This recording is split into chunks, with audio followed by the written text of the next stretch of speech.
रही है। आज हर नागरिक को जम्मू कश्मीर के अंदर लगता है कि आज हम लोग अंधेरे से उजाले की तरफ बढ़ चले हैं। 370 के बाद वो विश्वास लौटा है लोगों के अंदर।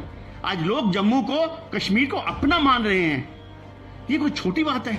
लेकिन आप क्या जम्मू कश्मीर वासियों को अपना मान रहे हैं? क्या केंद्र मान रहा है? क्या उस तरह से यहाँ पर प्रावधान हो रहे हैं? अब्दुल्ला ने क्यों नहीं बना? ये तो सब प्रोजेक्ट्स की बात हो गई, लेकिन आर्थिक स्थिति एक आम आदमी की इस समय काफ़ी ज़्यादा कमज़ोर है। आप जानते हैं, डेली वेजर्स हो या फिर तमाम होम गार्ड्स हो, CPW वर्कर्स हो, कोरोना काल में 18 रुपये ले रहे हैं वो। क्या ये जायज़ है? 18 रुपये सैलरी जायज़ है? क्या प्रशासन तक आपके तमाम नेता नहीं पहुंच सकते? उनकी गुहार लगाने के लिए रैबरे खेल से जुड़े बच्चे 3000 ले रहे हैं। रैबरे खेल पार्ट 2 के बच्चों के लिए यहाँ पर जॉब्स ही नहीं निकल रही हैं। सीधे तौर पर आप पर कटाक्ष बयान आया। अल्ताफ ठाकुर भी कह रहे हैं कि ठीक है, जश्न मनाएंगे धारा 370 की समाप्ति का, लेकिन राज्य का दर्जा तो दे दीजिए। कुछ चीजें लोकसभा में पहले क्लियर कर दी गई हैं कि जब हालात अनुकूल होंगे यहाँ पे राज्य का दर्जा वापस दिया जाएगा। कौन मना कर रहा है राज्य का दर्जा वापस नहीं दिया जाएगा? फिर क्यों ये इस बात के ऊपर राजनीति करके लोगों को गुमराह कर रहे हैं? चलिए, राज्य का दर्जा नहीं दे रहे हैं, इलेक्शंस कब तक होंगे? क्योंकि गुलाम नबी आजाद प्रधानमंत्री से मुलाकात कर चुके हैं, स्टेटहुड की बात रख चुके हैं, साथ ही साथ कह रहे हैं कि जल्द से जल्द इलेक्शन की जाए। डोमिसाइल आने के बाद जल्द से जल्द इलेक्शन होंगे। भारतीय जनता पार्टी इसके लिए तैयार है। हम लोग जमीनी स्तर पे अपने संगठन को मजबूत करने के लिए कार्य कर रहे हैं। हो सकते हैं अब जो 12th है, किससे क्वालिफिकेशन अटेन किया, वो वहाँ पर काम ही नहीं कर सकता, वहाँ पर अपेयर ही नहीं हो स्टैंडर्ड सकता। की अलग अलग नौकरी आएंगी। जिस नौकरी में BCom या MSc वाले अगर भर सकेंगे, उसमें 10वीं 12वीं वाला बच्चा हायर क्वालिफिकेशन के लिए कब तक आएंगे सर? जल्दी आएंगी। जो वादा किया 50 से 60 हजार नौकरी देने का, वो जल्दी आएंगी। कोरोना के कारण हर चीज थोड़ी ढीली पड़ गई है। आज जम्मू कश्मीर जो है, जिस प्रकार से एक स्टेट, एक यूटी उसका अंग बना हुआ है, इस प्रकार से आज जम्मू कश्मीर भी भारत का एक अंग बन चुका है और मजबूती से बन चुका है। आज वो ताकतें, जिस प्रकार अभी आप गिलानी की बात कर रहे हैं, अब वो पाकिस्तान के इशारे पे यहाँ पे झंडा नहीं फूंक सकते या भारत माता की ललकार उनके खिलाफ नारे नहीं लगा सकते। आज बैकडोर एंट्री से गिलानी के परिवार और अलगाववादी नेता या वो पॉलिटिशियन अपने सिर्फ रिश्तेदार बच्चों को बैकडोर एंट्री से नौकरियां नहीं दे सकते। आज उस गरीब के बच्चे को नौकरी मिलेगी जो एंट्रेंस में पास होगा, जो रिटर्न पास करेगा। आज वाइवा के माध्यम से, इंटरव्यू के माध्यम से गरीब का बच्चा बाहर सड़क पे नहीं होगा। उस गरीब के बच्चे को भी परसेंटेज के मुताबिक उसको नौकरी मिलेगी। ये छोटी बात है। आगे क्या मिल रहा था जम्मू के लोगों को?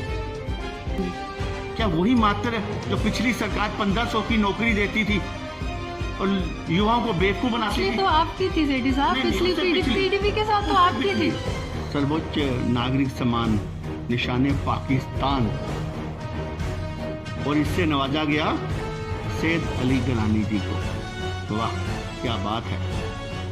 शर्म आनी चाहिए पाकिस्तान को। यहाँ से कश्मीरियों को, जो पंडित थे कश्मीर के अंदर से 89, 90, 91 में, जिस प्रकार से उनको मार मार कर वहां से भगाया गया, उनको आड़े में चीरा गया, उनकी बहू बेटियों को किस प्रकार से अपमानित किया गया, किस प्रकार से उनके प्रॉपर्टी थी जो उनको बेचा गया, उनको घर से बेघर किया गया। तब ये कहाँ थे ये लोग? तब डेमोक्रेटिक चेंज, वहाँ पे डेमोग्राफिक चेंजेस नहीं थे। तब खुद तो तब फारूक अब्दुल्ला जी इंग्लैंड जाके बैठ गए थे। कश्मीर में अलगाववाद की भावना का विस्तार करने वाले, कई बार कश्मीर में अलगाववादी घटनाओं को अंजाम देने वाले सैयद अली शाह गिलानी के साथ कहीं ना कहीं पाकिस्तान का जो प्रेम है वो जग जाहिर है। लेकिन अब पाकिस्तान ने तो हद ही कर दी। सर्वोच्च नागरिक पुरस्कार के साथ सम्मानित किया गया और निशाने पाकिस्तान कहा गया। इसी पर बात करने के लिए युद्धवीर सेठी जी हैं, जो एक वरिष्ठ नेता है भाजपा के, और कहीं ना कहीं जब देश के विरोध में कोई भी इस तरह से बयानबाजी करता है, क्योंकि अलगाववादी नेताओं की अगर बात की जाए तो अभी तो सुर बदले हुए हैं, लेकिन धारा 370 की समाप्ति से पहले भारत विरोधी बयान बहुत आए थे। तो क्या लगता क्या है, सर्वोच्च नागरिक सम्मान निशाने पाकिस्तान? सर्वोच्च नागरिक सम्मान निशाने पाकिस्तान, और इससे नवाजा गया सैयद अली गिलानी जी को। वाह, क्या बात है, शर्म आनी चाहिए पाकिस्तान को। जिस प्रकार से पीछे गिलानी ने पत्रक में लिखकर पाकिस्तान को एक्सपोज किया था कि जितना भी हवाला का पैसा या जितना भी नशेखोरी के धंधे होते हैं कश्मीर को बर्बाद करने के लिए, कश्मीर के अंदर कश्मीरियत को ख़त्म करने के लिए, वो सब पाकिस्तान से आते हैं। इसके ऊपर पर्दा डालने के लिए पाकिस्तान ने ये अवार्ड गिलानी को दिया। पर ये एक अवार्ड जो दिया, ये खून से सना हुआ अवार्ड है कश्मीरियों का, जिन कश्मीरियों को, बेगुनाह कश्मीरियों को कश्मीर के अंदर मारा गया और हुर्रियत द्वारा जो पिछले सालों में तांडव किया गया, ये सना हुआ अवार्ड सिर्फ पाकिस्तान ने, जो वो एक्सपोज हो चुका था पूरी दुनिया के आगे उस पत्रक से, उसके ऊपर पर्दा डालने के लिए वो अवार्ड उसने गिलानी को दिया। एक बहुत बड़ा सवाल है, हाल ही में सैयद अली शाह गिलानी हुर्रियत से किनारा किया था और तब लग रहा था कि कहीं ना कहीं सियासी समीकरण बदल रहे हैं और यहाँ पर अलगावादी नेताओं की जो सोच है अलगावाद की, अब उस पर पूर्ण विराम लग रहा है कि धारा 370 की समाप्ति के बाद कश्मीर पूरी तरह से बदल रहा है। 370 की समाप्ति के बाद जो देश द्रोह की बात करेगा उसके लिए सीधी सीधी सजा है, कठोर सजा। जो हिंदुस्तान का झंडा हिंदुस्तान के अंदर उसका अपमान करेगा, उसको जलाएगा, उसके लिए कठोर सजा है। अब वो जम्मू कश्मीर बदल चुका है। यहाँ पे जो भारत माता के खिलाफ, देश के खिलाफ बोलेगा वो सीधा जेल में जाएगा। और इसीलिए गिलानी ने, जो अब उसकी तारें कट चुकी हैं 370 के बाद पाकिस्तान से, उसको लगता है कि जो वहां से मीठे मीठे हलवे आते थे, जो वहां से पैसा आता था हवाला का, जिससे वो कश्मीर के अंदर खून की नदियां बहाते थे, वो पैसा बंद हो चुका है। अब उन्होंने क्या करना है, इसलिए उन्होंने चेयरमैनशिप से रिजाइन दिया और अब जो पत्रक लिखा, उस पत्रक में जो भंडाफोड़ किया पाकिस्तान का, उसको छुपाने के लिए ये खूनी अवार्ड गिलानी को दिया पाकिस्तान ने। डॉक्टर फारूक अब्दुल्ला कह रहे हैं कि आप डेमोग्राफिक चेंज कर रहे हैं और हमें वो स्वीकार्य नहीं है, हम आखिरी सांस तक धारा 370 के लिए लड़ते रहेंगे क्योंकि आपने स्पेशल स्टेटस खत्म किया है, हमारी आइडेंटिफिकेशन खत्म की है। जब वहां से कश्मीरियों को, जो पंडित थे कश्मीर के अंदर से 89, 90, 91 में जिस प्रकार से उनको मार मार कर वहां से भगाया गया, उनको आड़े में चीरा गया, उनकी बहू बेटियों को किस प्रकार से अपमानित किया गया, किस प्रकार से उनके प्रॉपर्टी थी जो उनको बेचा गया, उनको घर से बेघर किया गया, तब ये कहां थे ये लोग? तब डेमोक्रेटिक चेंज, वहां पे डेमोग्राफिक चेंजेस नहीं थे तब। खुद तो तब फारूक अब्दुल्ला जी इंग्लैंड जाके बैठ गए थे। आज 370 के बाद जब राष्ट्रवाद की भावना वहां पे आ रही है, आज हर नागरिक को जम्मू कश्मीर के अंदर लगता है कि आज हम लोग अंधेरे से उजाले की तरफ बढ़ चले हैं। आज नरेंद्र भाई मोदी जी ने जो सपना दिखाया है, 70 सालों के जो कार्य थे 5 साल में करके दिखाएंगे जम्मू कश्मीर के अंदर, तो आज फारूक अब्दुल्ला जी को क्या परेशानी है? उमर अब्दुल्ला ने तो सीधे कह दिया कि अब जब तक आप राज्य का दर्जा वापस नहीं देंगे, इलेक्शन के लिए हम सोचेंगे। एक परिवार के अंदर 2 बातें, ड्यूल बातें आनी, 2 बातें आनी। उमर अब्दुल्ला जी कहते हैं कि जब तक 370, जब तक स्टेटहुड नहीं मिलेगी तब तक मैं इलेक्शन नहीं लड़ूंगा।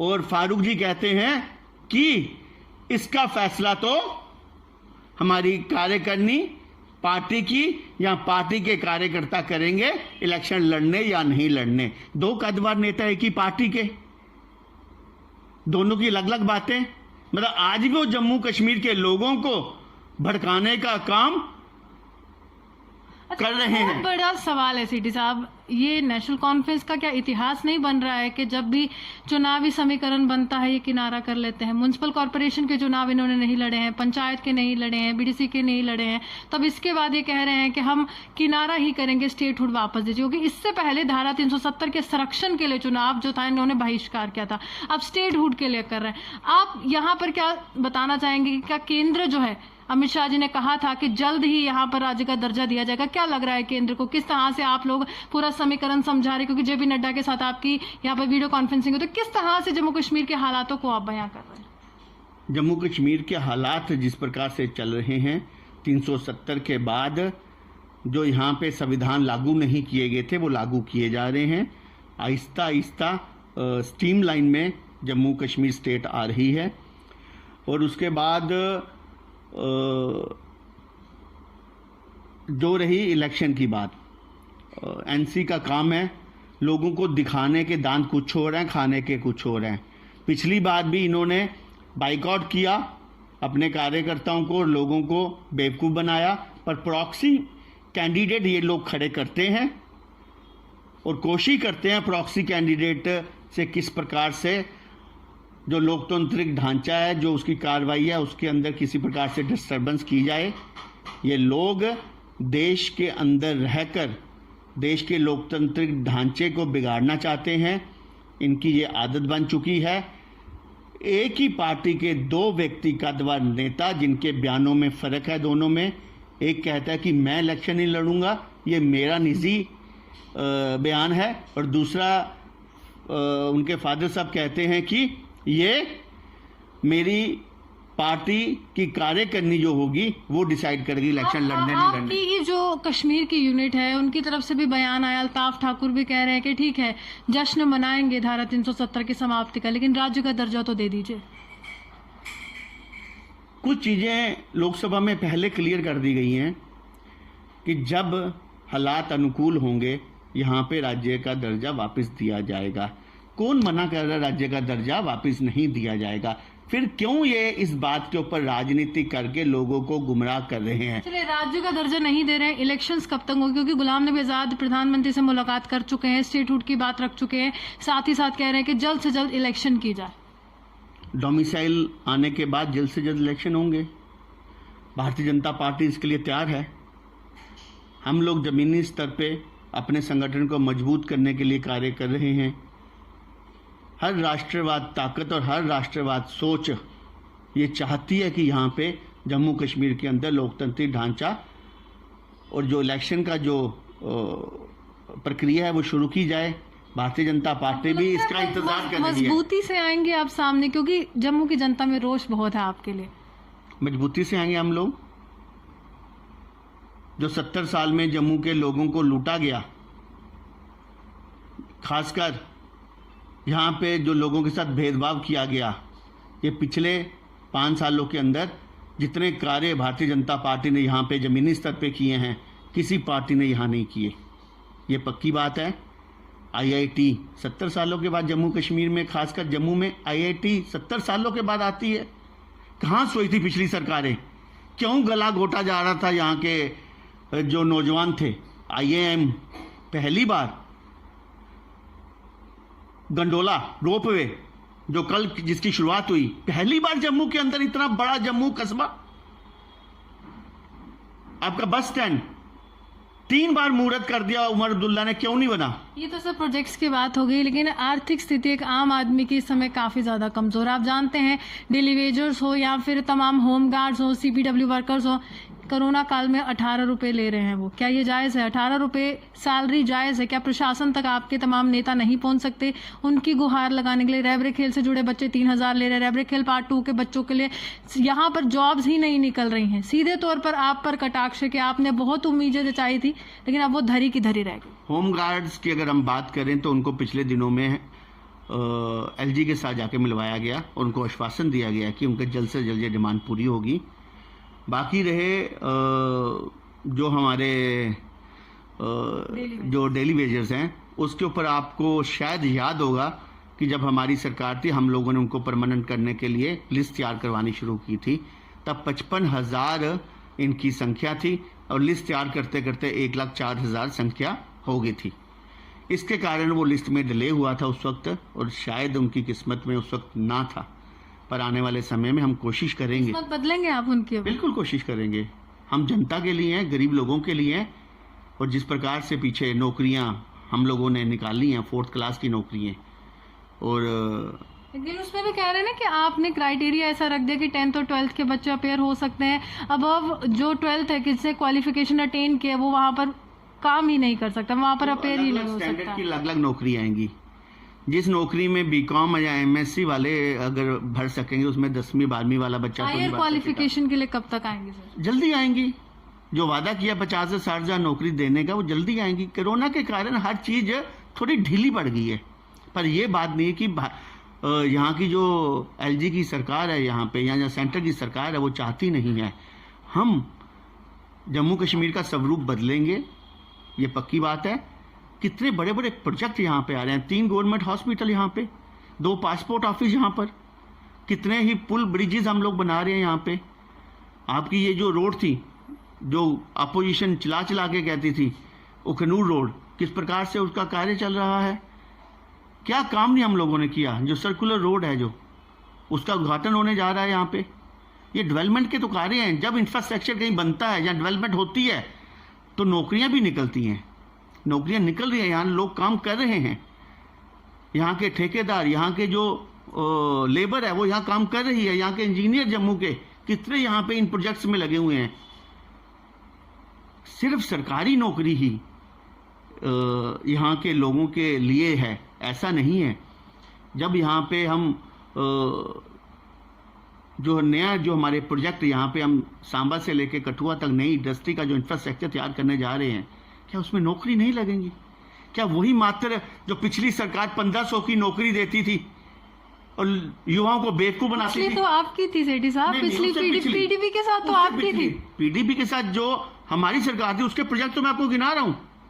उससे पहले ये 1500 की नौकरी देते थे।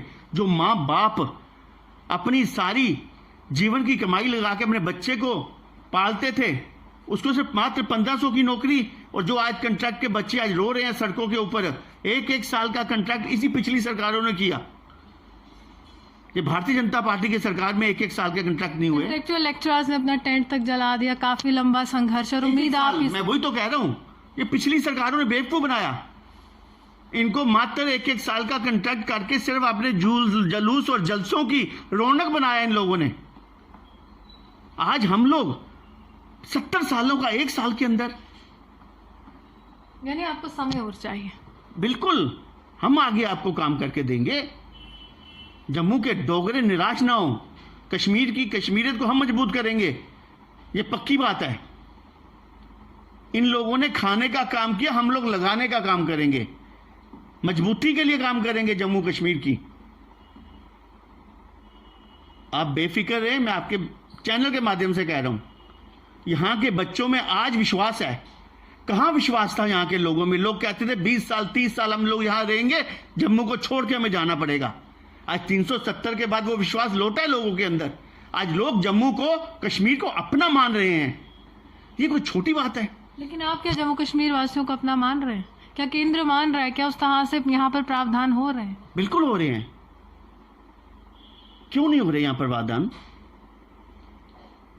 आज जम्मू कश्मीर जो है, जिस प्रकार से एक स्टेट, एक यूटी उसका अंग बना हुआ है, इस प्रकार से आज जम्मू कश्मीर भी भारत का एक अंग बन चुका है और मजबूती से बन चुका है। आज वो ताकतें, जिस प्रकार अभी आप गिलानी की बात कर रहे हैं, अब वो पाकिस्तान के इशारे पे यहाँ पे झंडा नहीं फूंक सकते, या भारत माता की ललकार उनके खिलाफ नारे नहीं लगा सकते। आज बैकडोर एंट्री से गिलानी के परिवार और अलगाववादी नेता या वो पॉलिटिशियन अपने सिर्फ रिश्तेदार बच्चों को बैकडोर एंट्री से नौकरियां नहीं दे सकते। आज उस गरीब के बच्चे को नौकरी मिलेगी जो एंट्रेंस में पास होगा, जो रिटर्न पास करेगा। आज वाइवा के माध्यम से, इंटरव्यू के माध्यम से गरीब का बच्चा बाहर सड़क पे नहीं होगा। उस गरीब के बच्चे को भी परसेंटेज के मुताबिक उसको नौकरी मिलेगी। ये छोटी बात है।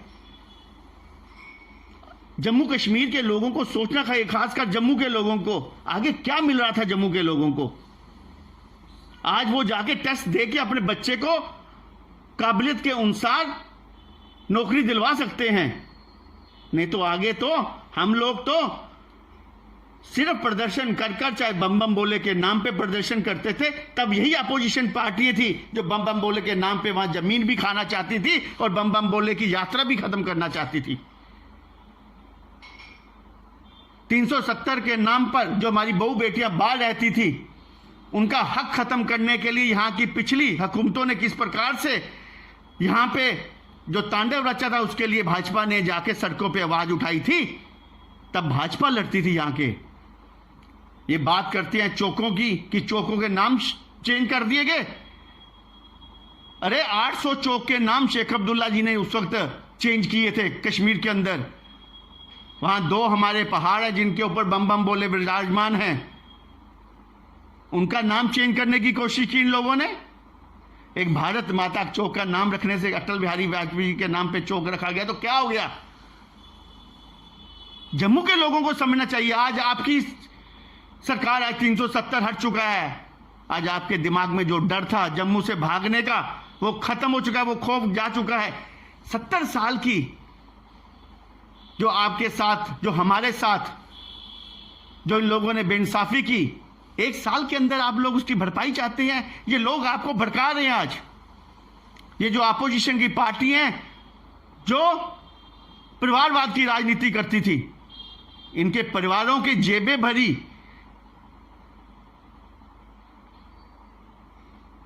और आज इतने अमीर लोग बन चुके हैं ये लोग। कैसे बने ये लोग? हमारे पैसे से। जो पैसा सेंटर से आता है, ये खाने का काम करते थे। हम लोगों ने सेक्रेटरी के अंदर बैठ के देखा एक एक फाइल के लिए किस प्रकार संघर्ष करना पड़ता है। और इनकी सिर्फ एक ही आदत है, किस प्रकार से खाया जाए। आज हमें मौका मिला है 370 हटने के बाद एक सुनहरा दिन आने का। सुनहरा सपना देखा था जो हमने, वो आज पूरा हो रहा है हमारा। और 5 अगस्त को आप देखना किस प्रकार से जम्मू कश्मीर के लोग सड़कों पे निकल के भव्य स्वागत करेंगे। 5 अगस्त को 1 साल पूरा होगा 370 का और 35A का।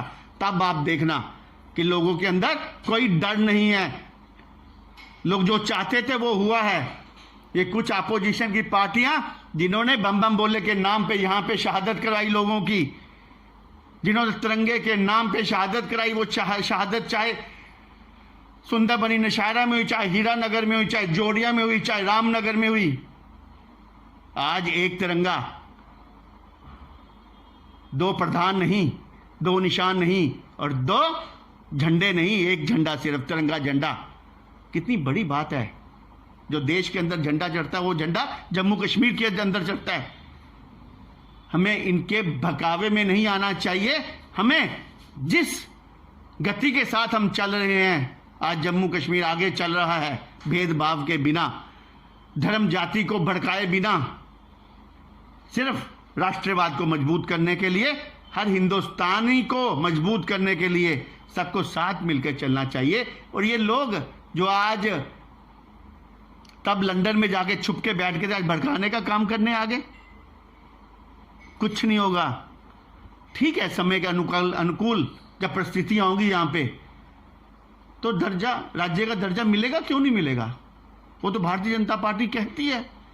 इसके ऊपर क्या राजनीति करनी है यहाँ पे? साफ तौर पर राज्य का दर्जा मिलेगा, लेकिन समय सीमा भी निर्धारित नहीं की गई है, इंतजार करना पड़ेगा। और भाजपा कहती है कि राष्ट्रवाद की भावना से जम्मू कश्मीर ओतप्रोत होगा। 5 अगस्त का समय भाजपा कहीं ना कहीं जश्न के रूप में मनाने वाली, क्योंकि उस दिन धारा 370 की समाप्ति हुई थी, जो प्रधानमंत्री की जुबान से जब ये शब्द निकले थे कि जम्मू कश्मीर के विकास के लिए एक बहुत बड़ी वादा है। इसी के साथ कैमरामैन गुलशन कुमार के साथ मैं रूहानी आपसे विदा लेती हूँ। नमस्कार।